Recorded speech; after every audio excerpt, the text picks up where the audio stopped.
ایران کے سرکاری ذرائع نے جوہری مواد سے متعلق وال اسٹریٹ جرنل کی رپورٹ کو حقائق کے منافی قرار دے دیا ہے۔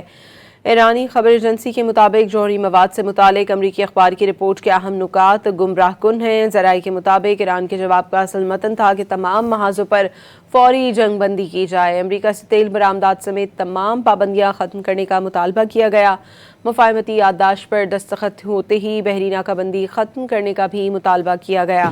ایرانی ذرائع نے بتایا کہ ایران نے اپنے جواب میں تمام منجمد اثاثے بحال کرنے کا مطالبہ کیا ہے۔ ایران کے سرکاری ذرائع نے جوہری مواد سے متعلق وال اسٹریٹ جرنل کی رپورٹ کو حقائق کے منافی قرار دے دیا ہے۔ ایرانی خبر ایجنسی کے مطابق جوہری مواد سے متعلق امریکی اخبار کی رپورٹ کے اہم نکات گمراہ کن ہیں۔ ذرائع کے مطابق ایران کے جواب کا اصل متن تھا کہ تمام محاذوں پر فوری جنگ بندی کی جائے، امریکہ سے تیل برآمدات سمیت تمام پابندیاں ختم کرنے کا مطالبہ کیا گیا، مفاہمتی یادداشت پر دستخط ہوتے ہی بحری ناکہ بندی ختم کرنے کا بھی مطالبہ کیا گیا۔